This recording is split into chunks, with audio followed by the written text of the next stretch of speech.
Greetings,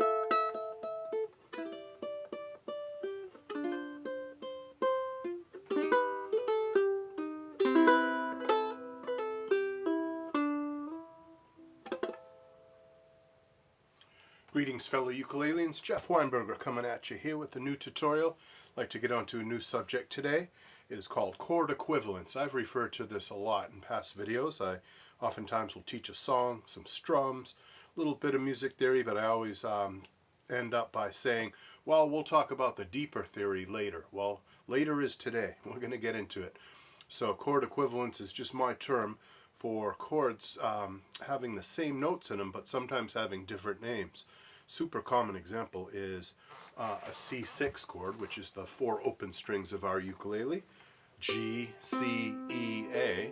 When you play those four notes, you get a C6 chord. That's what standard tuning today in the modern age is on ukulele. Way back in the day, it used to be a whole step higher than that. It was, let's see, A, D, F sharp, B. That was the standard tuning. Half a whole step higher. 1910s, 1920s, when ukulele was first becoming very, very popular in this country. But since then, the open tuning C6 is what we use today. It's known as a C6 chord. That can also be called an A minor 7 chord, and sometimes it is in certain contexts. And we'll talk about that, what the rules are governing that. But for now, we do know that we're playing the notes C, E, and A. And we kind of have a G in there too, and that doesn't detract from it being a C6 chord. You can have C, E, G, A. But generally, if you just play C, E, and A, that's a C6 chord, a three-note C6 chord. And then the same notes can be combined to call it an A minor 7 chord. A minor 7 actually has A, C, E, and G in it. So when we play C6 chord, we're playing the same notes as A, C, E, G. So the spelling of the chord kind of depends on what order you put the notes in. It depends on what key you're in.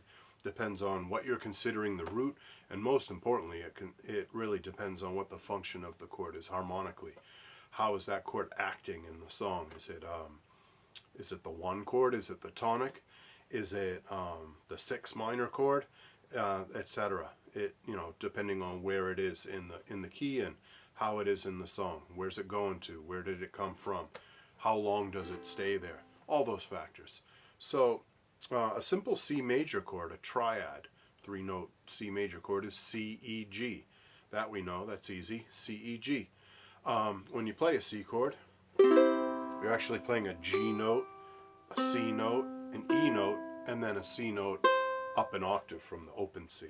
So two Cs. Those kind of cancel each other out though. We're not going to think of it as two separate notes. We're just thinking that as one note, the pitch C, even though they're an octave apart. So C, E, G is essentially what we're playing. Doesn't matter what order you put them in. You could have a different inversion of a C chord with those three notes C, E, G put in a different order, but it's still C, E, and G no matter how you slice it. Or like this one. That has the notes in yet a different order. So no matter which C chord you happen to be playing, it's C, E, and G. Well, when you play an A minor chord, that's A, C, and E. A, C, E, and then another A. We're basically doubling the A note.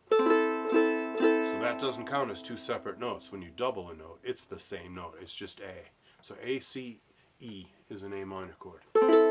C, E, G is a C major chord. Those chords are interchangeable a lot. Sometimes you can swap out an A minor chord for a C major chord and vice versa. So those two chords are very similar, and that kind of goes further when we explain why a C6 chord and an A minor 7 chord are the same. We're dealing with 4-note chords then. We're dealing with not just triads, but 4-note chords. So if you just take this like one step further beyond the C and A minor chords being very similar, then you really start to get into some interesting stuff. And people ask me this all the time. How come that chord is called G sharp diminished, but then in the next song that we play, it's B diminished? Why is that? And I'm here to explain that. This is going to be a multi-part video. This is also going to be a workshop. I plan on teaching this subject as a Zoom workshop, and I'm probably going to do that in February. I'll keep you all posted. Anybody can come and check it out. It's free to my patrons. If you are a patron of mine on Patreon, then you get free admission. This workshop, it's going to be an hour long, and it's going to talk about a lot of the subjects I'm talking about today. Just I'm going to be going over it with you and giving you lots of activities, lots of songs, and lots of handouts. But I'll make that available to patrons for free, and then for the general public, I think I'm going to charge maybe $5, which is an incredibly reasonable price. But you get a whole hour's worth of instruction, and you get to meet other fellow ukuleleans and hang out with them, and we'll have a good old time in February, and I'll keep you posted on the details, but I do believe it's going to be $5 for admission. All right, so the main thing here is that chords can have more than one name sometimes. Here's another one besides C and A minor, sometimes being interchangeable because of the fact that they have common notes. We talked about C6 and A minor 7 being interchangeable. They have the notes C, E, and A in common. That's 3 notes. That's a lot of notes.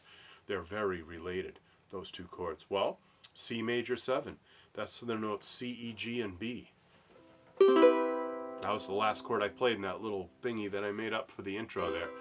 That was loosely based on someone else's song. That was Mr. Rogers, the theme to Mr. Rogers' Neighborhood, actually. But that ended on a C major 7 chord. So C major 7, C, E, G, B. Well, A minor 9 is a chord that has a bunch of those same notes, but it's A, C, E, G, B, A minor 9. And so when you play this chord, you could call it an A minor 9. It could function as an A minor 9.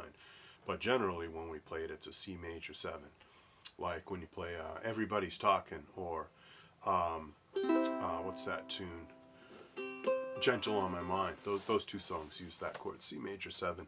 La Vie en Rose uses it too if you're doing it in the key of C. But there are times when you would call it an A minor 9, especially if you put an A note under it. That has a really different vibe to it. That's definitely more of a minor, kind of a darker sound. If I played it in context,